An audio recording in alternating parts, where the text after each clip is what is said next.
Dis 'n voorreg om u te verwelkom hier in die program van Aangesig tot Aangesig saam met my Brunilde de Tooy. Ons lees saam uit Psalm 30 vanaf vers 5. Psalm sing tot eer van die Here, o sy gunsgenote, en loof sy heilige gedenknaam, want 'n oomblik is daar in sy toorn, 'n lewe in sy goedgunstigheid. Saans vernag die geween, maar smorens is daar gejuig. Ek het wel in my sorgeloosheid gesê, ek sal vir ewig nie wankel nie. Here, u het my berg deur u welbehae sterk laat staan. U het u aangesig verberg. Ek het verskrik geword.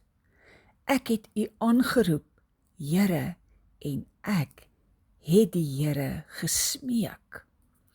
Watter voordeel is daar in my bloed, as ek neerdal in die kuil? Sal die stof u hoof, sal dit u trou verkondig. Hoor, Here, en wees my genadig. Here, wees my 'n helper. U het my weeklaag vir my verander in 'n koordans.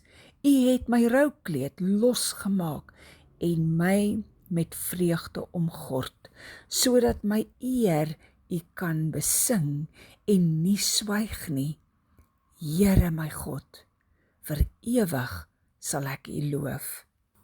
So kan ek en jy dan baie mooi verstaan uit hierdie deel uit, dat dit nie altyd net maklik gegaan het met Dawid nie, en dat Dawid dit nie altyd net voor die hand liggend gehad het as 'n gegewe dat dit net goed gaan nie. Hy het ook moeilike tye deurgewerk en ons kan sien hoe hy hier gesmeek het vir die Here en hoe die Here sy lot verander het.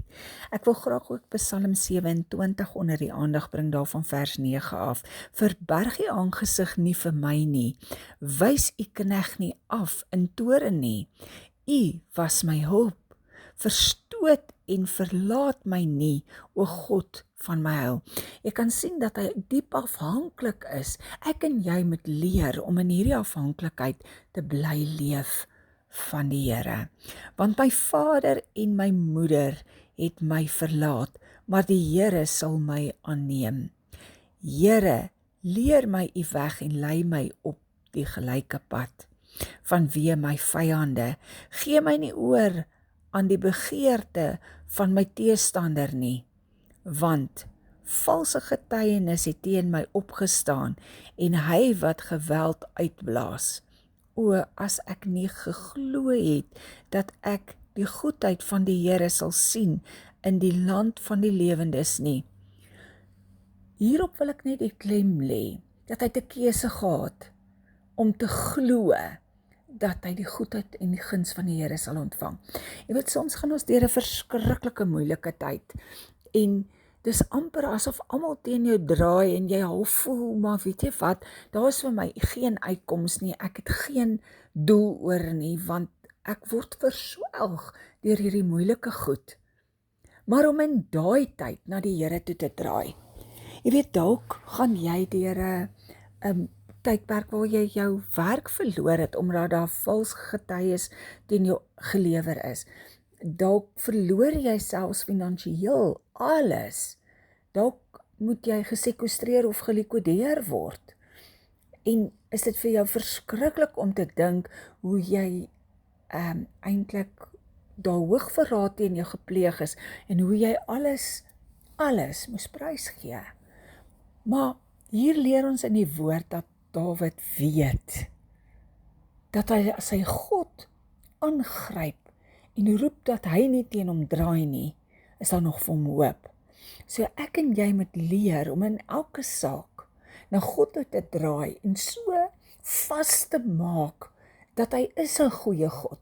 Hy is die God van oorvloed. Hy is die een wat oor ons drome droom van voorspoed en nie van teëspoed nie. Maak nie saak wat die teëspoed is wat jou getref het nie.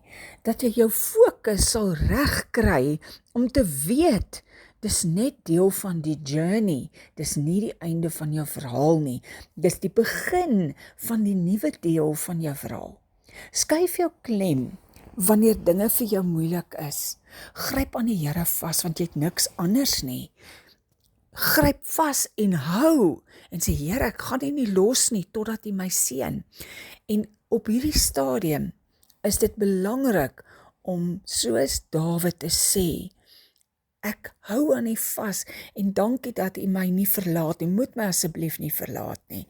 En om te smeek, kom ons kyk na vers 14, wag op die Here. Wag op die Here. Wat beteken dit om te wag op die Here?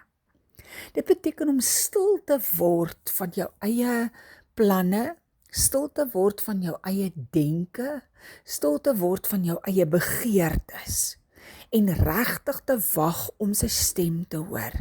Maar dit beteken ook om tyd te maak, om by hom te gaan sit, om dit te kan doen. En regtig net te sê, Here, ek is jammer vir die dele waar ek van U af weg beweeg het, waar ek rykdom, eer en roem dalk nagejaag het. Laat my fokus en U najaag, waar ek alle ander dinge aan die evangelie bygevoeg het. Die woord van die Here leer ons uitdruklik, ek het jou geroep om een evangelie te verkondig. Moenie allerhande goedjies kom bysit nie. Lees wat daar staan en staan by dit wat in jou Bybel staan. Moenie dit verander het nie. So wag op die Here. Wees sterk en laat jou hart sterk wees. Hier is 'n opdrag. Dis nie 'n toestand van jou gesondheid nie. Dis wees sterk. Met ander woorde, kom op die punt waar jy sê, in Christus is ek sterk en staan ek sterk. En dan staan jy vir dit. As hy vir jou 'n belofte gegee het toe jy stil geword het voor hom, dat hy jou gaan deurdra, hy sê in sy hele woord, kort sê hy wil oor ons guns uitspreek. Hy wil ons lewe seën. Hy wil ons voorspoedig maak. Hy droom oor ons drome van voorspoed en nie van teëspoed nie. So, ons kan sien dat hy 'n goeie Vader is wat ons aanmoedig en aanmoedig en aanmoedig. So wees dan sterk, hou vas aan daai, as jou gedagtes wil twyfel en wil wegtrek van God se sterkte af. Stop jouself. Jy is in beheer van jou denke, jy is in beheer van jou tong. Stop jouself en stop jou geklaarry en jou treurmare oor dit wat verby is en wat jy verloor het. As die Here vir Job sterker en beter aan die ander kant kon uitbring, dan kan hy ook vir jou en my, wanneer ek en jy ons woorde in lyn bring met hom. Ons gaan lees dan ook in Kolossense 3 daarvan vers 1 af. As julle dan saam met Christus opgewek is, soek die dinge daarbo, waar Christus is en aan die regterhand van God sit. Bedink die dinge wat daarbo is, nie wat op die aarde is nie. Want julle het gesterwe en julle lewe is saam met Christus verborge in God. Hoe maklik is dit vir my en jou om wêrelds te begin dink? Kom ons skuif ons gedagtes terug na God toe. Wanneer Christus, wat ons lewe is, geopenbaar word, dan sal julle ook saam met hom in heerlikheid geopenbaar word. Maak dood dan julle lede wat op die aarde is, naamlik hoerery, onreinheid, hartstog, slegte begeertes en gierigheid, wat afgodediens is, waardeur die toorn van God oor die kinders van die ongehoorsaamheid kom, waarin julle ook vroeër gewandel het, toe julle daarin geleef het. Maar nou moet julle ook dit alles aflê, naamlik toorn, woede, boosheid, laster, skandelike taal uit julle mond. So kan jy sien, skandelike taal, daai gevloekery, die Here soek dit nie. Lieg nie vir mekaar nie. Hoor mooi wat sê vers 9. lieg nie vir mekaar nie, omdat julle die ou mens met sy werke afgelê het en julle met die nuwe mens beklee het, wat vernuwe word tot kennis na die beeld van sy Skepper, waar daar nie Griek en Jood, besnedene en onbesnedene, barbaar, slaaf, vryman is nie, maar Christus is alles en in almal. Beklee julle dan as uitverkorenes van God, heiliges en geliefdes, met innerlike ontferming, goedertierenheid, nederigheid, sagmoedigheid, lankmoedigheid, verdra mekaar en vergewe mekaar as die een teen die ander 'n klag het. Soos Christus julle vergeef het, so moet julle ook doen. Vers 14. Beklee julle bo dit alles met die liefde wat die band van die volmaaktheid is. Vers 15.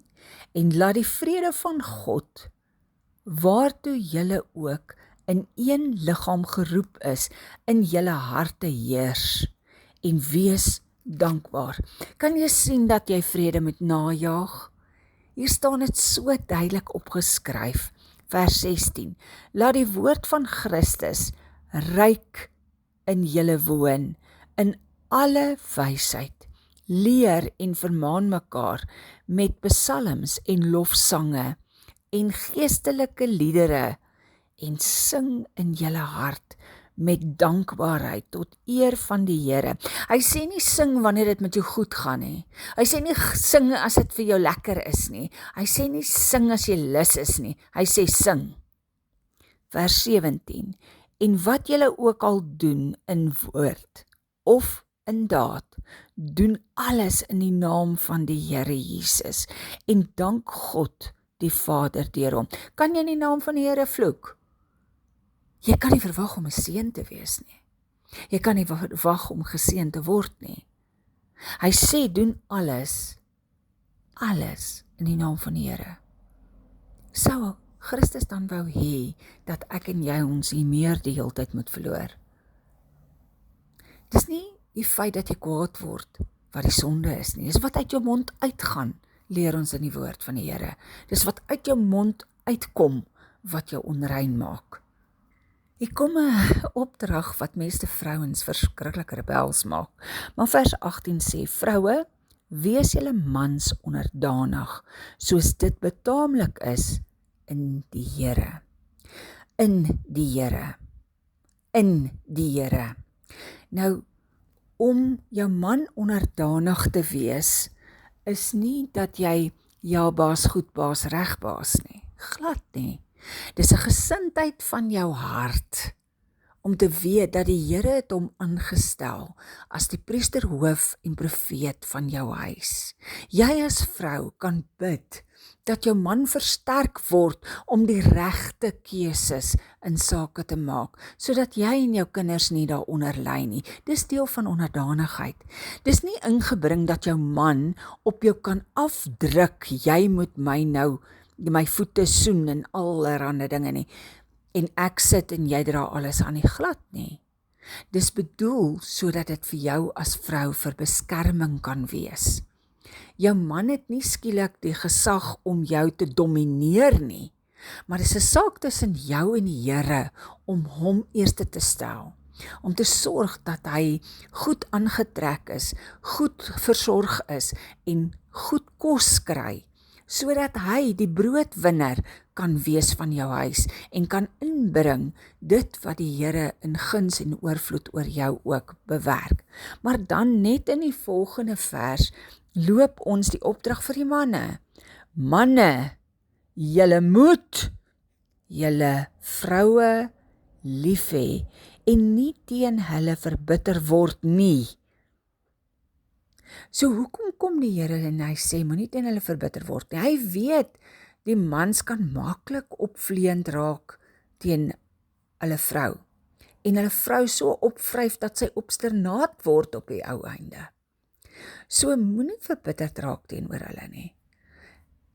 Dien jou vrou, hê jou vrou lief. Hoe is dit om 'n vrou lief te hê? Jou vrou het ook drome en ideale wat jy kan help bewerk en dit vir haar moontlik maak om ten volle haarself te wees. Jy weet, as daar 'n blomtuin is en jy gooi nooit kunsmis in daai blomtuin nie, is dit bitter groot genade as daar enige blommetjie blom. Maar as jy jou kunsmis kom gooi in daai blomtuin en jy kom versorg die roosbome, kry jy oorvloed roosbome. Ek en my man is hierdie jaar ons is 39 jaar getroud in Junie. En ek het by ons geplant 40 roosbome, want ek wil graag hê volgende jaar, as ons 40 jaar getroud is en die Here ons lewens spaar, moet hierdie roosbome blom. Nou kan ek jou iets vertel. Dis harde werk. Dit was harde werk om my gate te grou en hy plante daarin te sit. So jy het nodig om in jou vrou se lewe, in daai grond, in daai akker, diep gate te grou, kunsmis in te sit, die plant in te sit, en dan moet daai plant nog gesnoei en versorg word met nog en nog en nog en nog voeding om te kan groei. Dis werk om getrou te wees. Dis werk, maar is lekker werk. Dis heerlik wanneer daai blomme so oopmaak en hulle geur kom uitgee. Hoe meer jy insit in jou eie blomtuin, hoe meer blom dit, hoe meer is daar 'n geur wat aanneemlik is. Daar word so maklik gehamer op vrouens, julle met julle manne onderdanig wees. Maar wat dan van manne? Jy moet jou eie vrou lief hê. Versorg haar, bederf haar, help haar, ondersteun haar. Dan kom ons by vers 20. Kinders, julle moet julle ouers in alles gehoorsaam wees, want dit is die Here welbehaaglik. Nou hy praat van kinders, hy praat nie van volwasse opgegroeide manne en vroue wat hulle eie huise het nie. Hy praat van kinders wat nog, nog nie mondig is nie. OK, as ons hierdie orde volg, ek kyk na my eie kinders, ek het drie van my eie en een aangeneemde kind. En as ek kyk na hierdie kinders, die wat onderdanig is, wat hulle lewe deur gehoorsaam was en geluister het, hulle is die wat maklik leef. Hulle kom maklik aan 'n nuwe pos, hulle word maklik bevorder, hulle gaan maklik vooruit nou as volwassenes. Maar die wat bietjie rebels was, hulle sukkel maar. Hulle stoei en dis wroging in hulle gees. So leer om gehoorsaam te wees. Dan vers 21, Vaders, moenie julle kinders terg nie, sodat hulle nie moedeloos word nie. 22, Diensknegte, julle moet julle Here na die vlees in alles gehoorsaam wees, nie met oediens soos mensbehaers nie, maar in eenvoudigheid van hart, omdat julle God vrees. So wanneer jy vir 'n baas werk, wees nederig en hou jou by gehoorsaamheid om te doen dit wat gevra word. En wat julle ook al doen, doen dit van harte, soos vir die Here en nie vir mense nie. So alles wat jy doen, doen dit van harte soos vir die Here en nie vir mense nie. Omdat julle weet dat julle van die Here die erfenis as vergelding sal ontvang, want julle dien die Here Christus. Maar wie onreg doen, sal die onreg wat hy gedoen het, terug ontvang en daar is geen aanneming van die persoon nie. So of jy die Here dien en of jy nie die Here dien nie, as jy onreg doen, sal jy onreg terug ontvang. Wat jy saai, gaan jy maai. Hoeveel keer het jy dit al gehoor? Maak dit vas in jou hart. Wat jy aan ander een doen, gaan aan jou teruggedoen word. Jy gaan dit ontvang. As jy oneerlik is, gaan daar oneerlikheid teen jou gedoen word. As jy vriendelik is, gaan daar vriendelikheid aan jou gedoen word. As jy goed is, gaan goed aan jou gedoen word. Maak dit vas in jou hart. Wanneer jy deur hierdie moeilike tye gaan, dit wat jy sê, gaan vir jou wees. Jy gaan swaar kry as jy swaar kry die heeltyd uitspreek. Dalk het jy nodig om te gaan sit en te repent. En ek gaan weer vir jou verduidelik. Repentance beteken nie, Here ek repent nie. Dit beteken jy vat verantwoordelikheid vir dit wat jy verkeerd gedoen het. As jy iemand te nagekom het, dan gaan jy op jou knie en jy sê, Here, ek het hierdie vrotkol in my karakter. Vergewe my dat ek nie daaroor geheers het met u krag nie. Vergewe my my woede, vergewe my my slegte gewoontes, vergewe my vir wat ek gedoen het aan Annie, Sannie, Koos, Piet, Gert, wie ook al hulle was. En as jy nodig het om terug te draai na daai persoon toe en hom te gaan sien en vir hom te gaan sy voete was en te sê, vergewe my voor die Here vir wat ek aan jou gedoen het. Dat ek jou verraai het dalk, dat ek jou dalk te nagekom het, dat ek dalk valse inligting teen jou gespreek het, dat ek jou dalk 'n klap gegee het toe jy dit nie verdien het nie, dat ek liefdeloos teenoor jou was, of wat ook al jou saak was, voor die Here te gaan bely. Dit is wat repentance beteken. Jy vat verantwoordelikheid vir jou aandeel. En as jy nou al jou goed verloor het as gevolg van dat jy te nagekom was en mense valse inligting teen jou ingebring het, of dat hulle nie wou hoor toe jy gesê het wat jy moet doen en hulle die ander rigting gevat het en dit jou einde van jou finansies veroorsaak het nie. Dan kom jy op jou knieë en jy sê, Here, ek vat verantwoordelikheid vir my aandeel. Ek is skuldig vir my eie besluite. Vergewe my dat ek dit nie in u hande gesit het en gewag het op u, sodat u inspraak kon lewer, sodat ek kon hoor dit wat u wil doen nie. Vader, en ek is jammer dat ek my rykdom vir myself aangewend het en nie geluister het waar u wil hê ek moet dit saai in u koninkryk nie. En dalk waar ek dit vir my eie gewin aangewend het om vir mense te wys, kyk vir my. Here, ek is jammer dat ek mense mislei het om hulle oë van u af te haal en envious te raak op wat ek gehad het, wat ek nie kon bekostig het nie. Vat die verantwoordelikheid vir dit wat jy aan jouself gedoen het. 2 Korintiërs 13 vers 5 sê, ondersoek julleself of julle in die geloof is. Ondersoek jouself. Gaan kyk of dit wat jy gedoen het in die geloof van God is. Stel jouself op die proef. Of is julle nie seker van julleself dat Jesus Christus in julle is nie? Gaan hang die skaal, gaan hang die skietlood reg langs jou lewe en kyk of jy in Jesus Christus is. Gaan kyk of jou lewe korreleer met die Bybel. Ek gaan verder, as julle ten minste nie verwerplik is nie, maar ek hoop dat julle sal insien dat ons nie verwerplik is nie.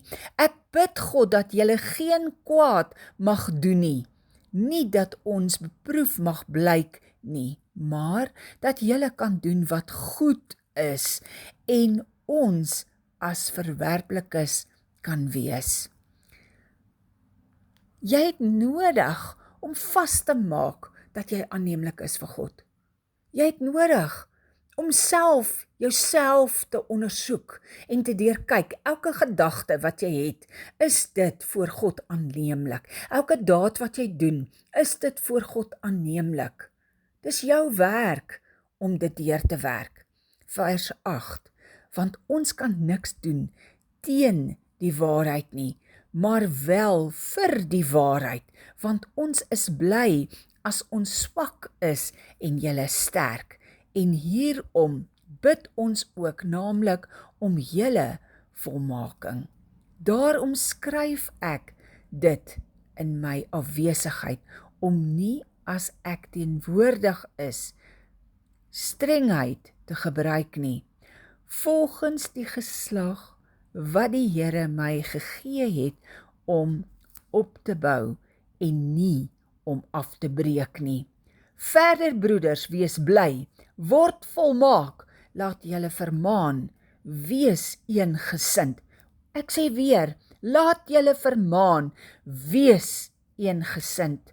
Hou vrede en die God van liefde en vrede sal met julle wees. Groet mekaar met 'n heilige kus. Al die heiliges groet julle. Die genade van die Here Jesus Christus en die liefde van God en die gemeenskap van die Heilige Gees sy met julle almal. Ons blaai na Spreuke 18 vanaf vers 10. Die naam van die Here is 'n sterk toring. Die regverdige hardloop daarin en word beskud. Ek wil jou herinner aan vers 20. Van die vrug van iemand se mond word sy maag versadig. Hy word versadig van die opbrengs van sy lippe. So wat jy sê, dit is wat jou toekoms is. Dood en lewe is in die mag van die tong. En elkeen wat dit graag gebruik, sal die vrug daarvan eet. Ek wil vir jou baie mooi herinner. As jy dood spreek, gaan jy dood erf. Dis wat jou deel gaan wees. As jy lewe spreek, gaan lewe jou deel wees. So as jy op die oomblik in daai moeilike diep put sit, en jy bly negatief praat, gaan jou put dieper word. Maar as jy begin die woord van God naspeur, en jou hart ondersoek of jy in Christus is, en in lyn met dit begin praat, God is vir jou en nie teen jou nie. Hy droom oor jou drome van voorspoed en nie teëspoed nie. En jy hou nie 'n oomblik maaltyd met die negatiewe goed nie, sal jy gered word. Jy sal beterskap in alle opsigte van jou lewe ervaar en jy sal vooruit gaan. Want God is 'n waarmaker van sy eie woord. Ons dank U vir U vrug op U eie woord, Here, sodat ons weet U woord staan vas. U woord is ja en amen oor my lewe en sal vir altyd so wees. Ek groet U in die wonderlike naam van Jesus. Totsiens.